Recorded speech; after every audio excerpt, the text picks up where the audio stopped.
બ્રોકર્સના share અને stock બ્રોકર્સના management આપણી સાથે જોડાયા છે. એમના પરિણામો આવ્યા હતા. પરિણામનો સ્નેપશોટ લઈ લઈએ.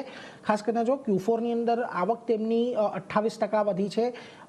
એબિટાની અંદર લગભગ 51%નો વધારો આપણે જોયો છે. પ્રોફિટ અહીંયાથી લગભગ સવા ગણો યર ઓન યર બેઝિસ પર આપણને થતો જોવા મળી રહ્યો છે. એટલે કે રોબસ્ટ નંબર્સ Q4ના આપણને આવતા જોવા મળ્યા છે. અને આપણી સાથે અત્યારે નંબર્સ પર વધુ ચર્ચા કરવા આનંદ રાઠી શેર स्टॉक ब्रोकर्स ना चेयरमैन और एमडी प्रदीप गुप्ता साहब अपनी साथ जुड़ाए गया है.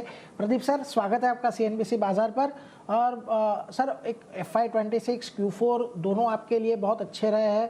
बहरहाल FY26 पूरा जो साल मार्केट के लिए रहा है वो इतना अच्छा नहीं रहा है, लेकिन डिस्पाइट ऑफ दैट आपका प्रदर्शन बहुत ही अच्छा रहा है. और Q4 में जो आखिरी महीना था मार्च का, उसमें भी बहुत सारे चैलेंजेस हमने देखे सर वर्ल्ड लेवल पे, लेकिन ओवरऑल नंबर अच्छे हैं. सर, क्या क्या हाईलाइट रही, वो सबसे पहले तो सर वही जानना चाहेंगे. नमस्कार, CNBC बाजार के दर्शकों को मेरा नमस्कार. आपने बिल्कुल सही कहा. ये पूरा वर्ष अगर देखें तो काफी चैलेंजिंग वर्ष रहा है. शुरू से ही अप्रैल से देखना शुरू करें अपने, तो क्वार्टर ऑन क्वार्टर काफी चैलेंजेस आते रहे हैं. बट सवाल ये है कि हम इस चैलेंज को कैसे करें.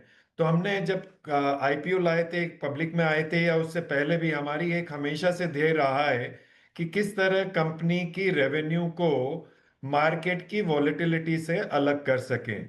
और वो करने के लिए हम हमारे रेवेन्यूज में क्या क्या चीज मिक्स लेके आए. और इसीलिए हमारी कंपनी के दो रेवेन्यू मिक्स हैं, broking and non broking. Non broking में हमने लार्जली दो फैक्टर्स डाले हैं. एक डिस्ट्रीब्यूशन का फैक्टर डाला है और एक मार्जिन ट्रेडिंग फंडिंग का फैक्टर डाला है. तो हमने ये देखा कि किस तरह से इस रेवेन्यू मिक्स को हम 50-50% पर लेके आए, ताकि कुछ अमाउंट, कुछ हद से तक एक स्टेबिलिटी ब्रोकिंग रेवेन्यू पे, कंपनी की रेवेन्यू के लेवल पे आ सके. और उसके बाद हम ये देख रहे हैं कि भाई दोनों में कांस्टेंट ग्रोथ कैसे करें. तो अगेन नॉन ब्रोकिंग अगर मैं देखूं तो हमारी नॉन ब्रोकिंग जो है पूरे साल में 44% से ग्रो हुई है. और हमारी अगर क्वार्टरली बेसिस पे अगर मैं देखूं तो करीब 34% से ग्रो हुई है. इसी तरह ब्रोकिंग में भी हमारे दो तीन हिस्से हो रखे हैं. एक broking, pure broking equity side में, और जो कि कैश मार्केट को दर्शाती है, और एक है F&O मार्केट जो कि डेरिवेटिव मार्केट को दर्शाती है. जब मैं डेरिवेटिव की बात करूं तो F&O, कमोडिटी एंड करेंसी तीन हिस्से होते हैं. तो इन तीनों में किस तरह से हम धीरे धीरे आगे अग्रसर हों, ताकि मार्केट की जो वॉलेटिलिटी, इनमें भी अगर आप देखें तो तीनों मार्केट में डिफरेंट डिफरेंट टाइम पे डिफरेंट डिफरेंट चैलेंजेस आते हैं और वॉलेटिलिटी आती है. तो डिफरेंट डिफरेंट तरीके से देखें.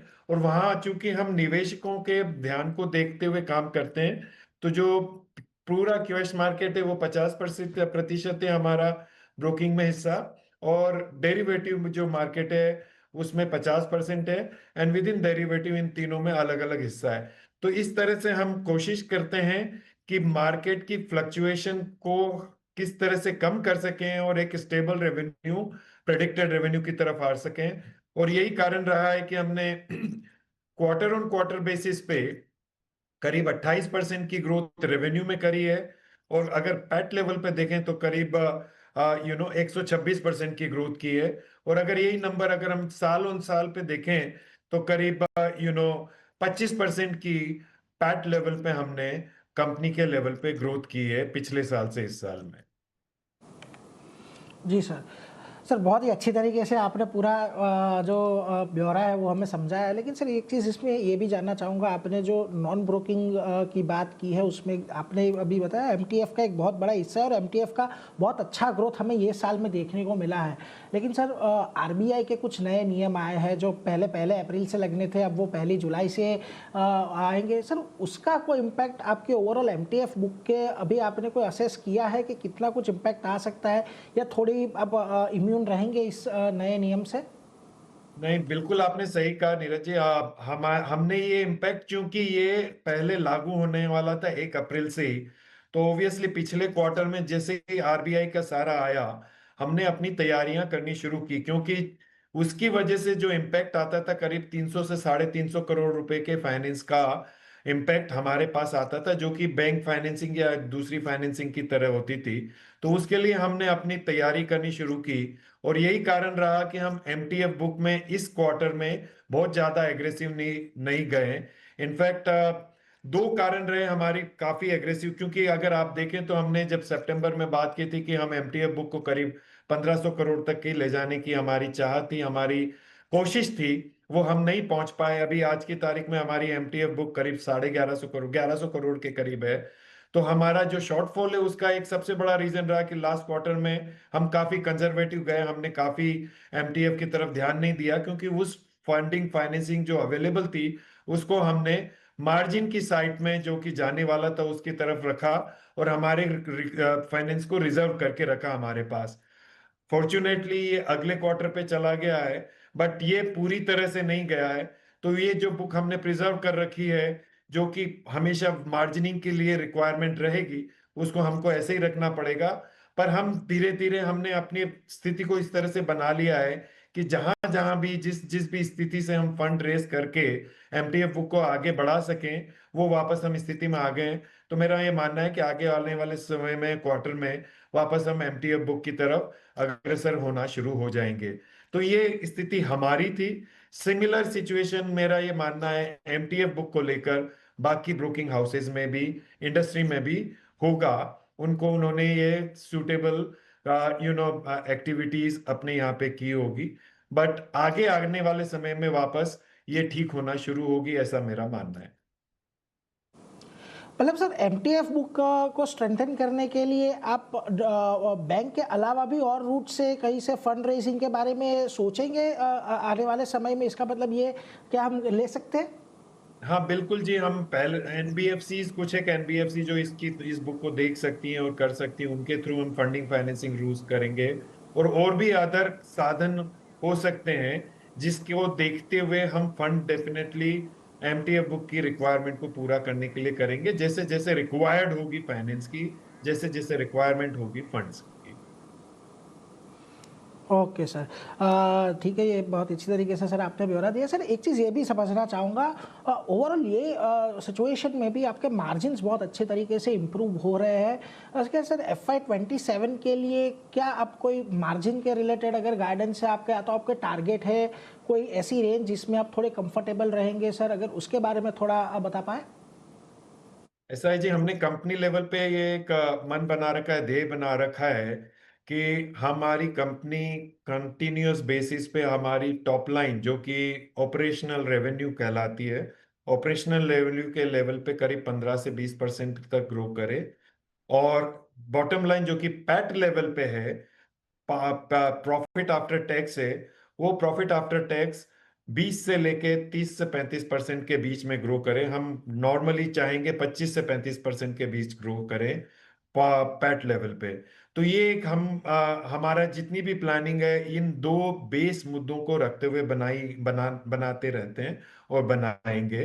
और उसमें हम लार्जली फोकस करते हैं इन्वेस्टमेंट से रिलेटेड नीड्स को, क्लाइंट को, कस्टमर्स की। तो वहां पे हम देखते हैं कि हमारा एयूएम किस तरह से ग्रो करे, और हमारा एयूसी किस तरह से ग्रो करे। अगर आपने देखा होगा तो हमारा एयूसी करीब पिछले साल में 16% से ग्रो हुआ है, और अगर एयूएम की बात करें तो करीब 21% से ग्रो हुआ है। तो वहां पे कंसिस्टेंसी बेसिस पे, कांस्टेंट बेसिस पे हम ग्रो करते रहें, यही हमारा हमेशा से ध्येय रहा है और ध्येय रहेगा। जी सर, सर एक चीज़ ये भी समझना चाहूँगा कि ये जो अभी मार्केट हुआ है उस पे सर कॉम्पिटिटिव स्ट्रेंथ भी बहुत बड़ी है, कंपटीशन भी बहुत बड़ा है, और ऐसे कंपटीशन में भी आपके पास जो ओल्ड क्लाइंट्स है, यानी क्लाइंट्स जिस तो 3 साल से ज़्यादा रिटेन कर रहे हो, उसका रेशो आपका काफ़ी अच्छा है। तो सर यहाँ पर नए क्लाइंट एडिशन के लिए या तो उसके लिए सर क्या अब आने वाले समय में आप क्या क्या बोल सकते हैं कि कदम ले रहे हैं, क्या क्या और नए आप ऐड क्लाइंट नए ऐड कैसे करेंगे सर, उसके ऊपर अगर आप थोड़ी स्ट्रेटजी आपकी बता पाए? हाँ जी, हमारी स्ट्रेटेजी बहुत सिंपल है जी, कि हम clearly relationship based broking houses बनना चाहते हैं। और दूसरा, फिजिकल एक्टिविटीज पे ज्यादा ध्यान देना चाहते हैं, मतलब डिजिटल को काफी अच्छे से बढ़ावा देंगे, पर साथ ही साथ रिलेशनशिप मैनेजमेंट क्लाइंटों के साथ, कस्टमर्स के साथ रखेंगे। उसका कारण सिंपल है कि हमारे निवेश वर्ल्ड के लिए जब देखते हैं, निवेशक देखते हैं, तो उनको हमेशा कुछ ना कुछ एश्योरेंस, गाइडेंस, सलाह, सपोर्ट निवेश करने के पहले चाहिए होती है। तो हमारे रिलेशनशिप मैनेजर्स उस ओर अग्रसर हों और भिन्न-भिन्न प्रोडक्ट के थ्रू उनकी निवेश करने की रिक्वायरमेंट को पूरा करें, उनको भिन्न-भिन्न प्रोडक्ट के बारे में जानकारी दें। इसलिए हम एक फिजिकल मॉडल हमने बनाया और उसी पे हम आगे बढ़ते रहेंगे।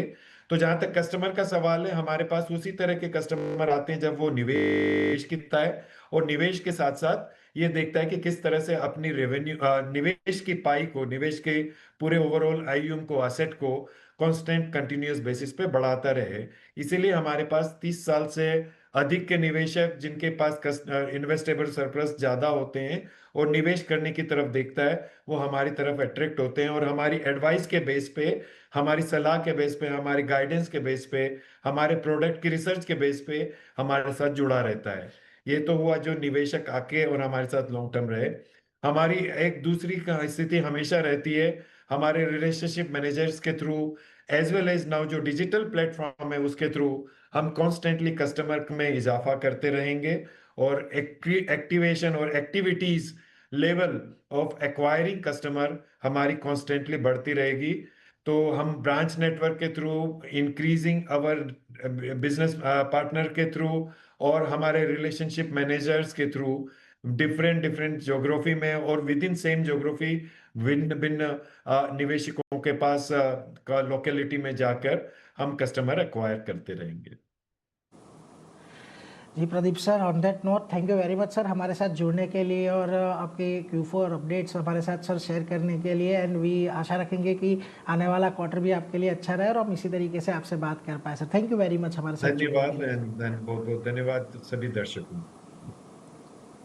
તો જો આનંદ રાઠી શેર્સ બ્રોકર ખાસ કરીને મેનેજમેન્ટ અહીંયા જોડાયો તો MTF બુકની એક મોટી અસર